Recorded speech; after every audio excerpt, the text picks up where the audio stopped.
એટલે જે ગુણ છે ને તે બધાના કલર એટલે રંગ છે.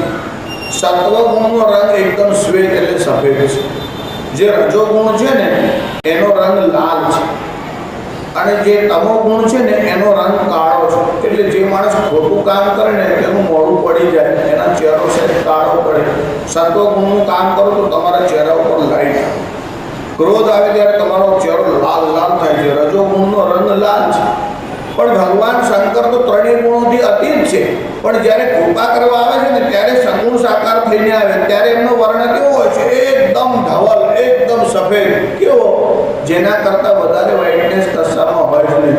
શાસ્ત્રીજી આ સ્નો વ્હાઇટ એવું કહેવાય, બરફ જેવો વ્હાઇટ છે. એના કરતાં વધારે સફેદી શામાં છે? તો કે જે કર્પૂર ગૌરમ, કપૂર જેવો ગૌર વર્ણ છે એવો વર્ણ કોઈ દેવતાનો નથી.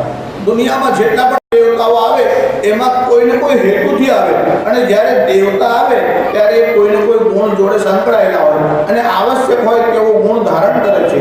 ભગવાન શંકર વસ્તુતઃ નિષ્ત્રૈગુણ્ય છે. નિષ્ત્રૈગુણ્યતયા શુદ્ધત્વાદ શિવ. સફેદ પણ તમને સમજાવવા માટે કહું છું, અને સગુણ સાકારની મહિમા માટે સફેદ કહું છું. બાકી ભગવાનનો વર્ણ શ્વેત પણ નથી, એવું યાદ. તમે એવું સમજતા હોય કે પાણીનો રંગ સફેદ છે તો એ ભૂલ છે. બરફનો રંગ સફેદ છે એવું બોલવાની તમને છૂટ છે, પણ પાણીનો રંગ સફેદ કહેવાય નહીં. પાણીમાં જેવો રંગ રાખો તેવો રંગ દેખાય. પણ એ પાણી થીજી જાય અને જામી જાય ત્યારે બરફનો રંગ સફેદ, પછી તમારે સ્નો વ્હાઇટ બોલવાની છૂટ.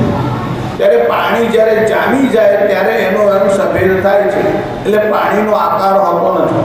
એટલે પાણીનું એક નામ નીર છે. એટલે ભગવાન નિરાકાર તો છે, પણ નિરાકાર એટલે જળ જેવું પાત્ર હોય એવો જળનો આકાર દેખાય, એવું ભગવાન જેવું ચાહે તેવું રૂપ લઈને આવે છે.